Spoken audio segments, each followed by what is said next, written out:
Patrick Poivre d'Arvor est prêt à s'expliquer devant la justice. Ce jeudi 18 février, Le Parisien a révélé que l'ex-présentateur du JT faisait l'objet d'une enquête préliminaire pour viol ouverte après la plainte de Florence Porcel.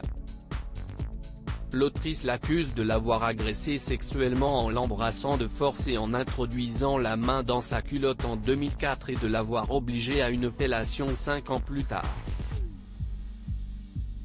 Patrick Poivre d'Arvor n'a pas souhaité répondre à ces accusations qui ne peuvent être que fantaisistes et a annoncé avoir saisi son avocat pour engager les poursuites judiciaires qui s'imposeraient.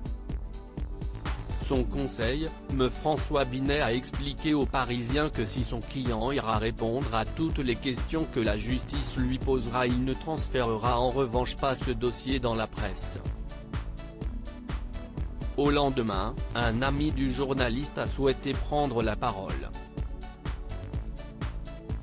Invité sur le plateau de Touche pas à mon poste ce vendredi 19 février, le journaliste Michel Polaco a défendu son ami.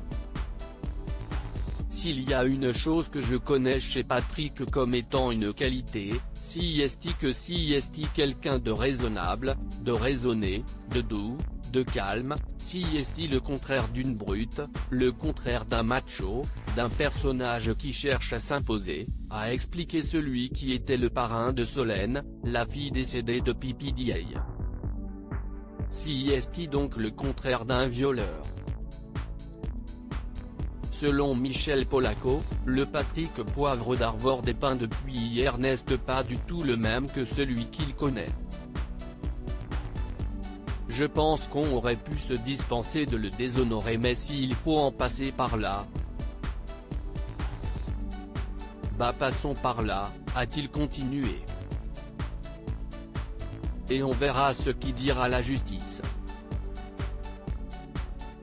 PPDA serait effondré. Moi, personnellement, je retiens de ce que.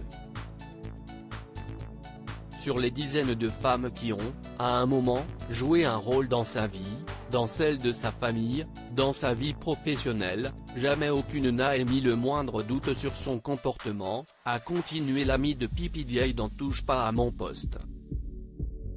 Concernant Florence Porcel, sa victime présumée, lui assure qu'il ne savait pas qu'elle existait, ils se sont croisés, je crois, 7 ou 8 fois dans l'histoire de la vie de Patrick. J'ai compris que chaque fois elle satisfait de manière à plaire et que ça n'a pas eu d'effet.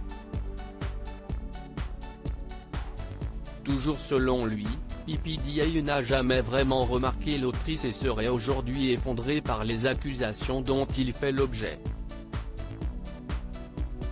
Il a ensuite laissé entendre que pour Florence Porcel, cette affaire serait une aubaine. Des propos vivement critiqués par les chroniqueurs de l'émission.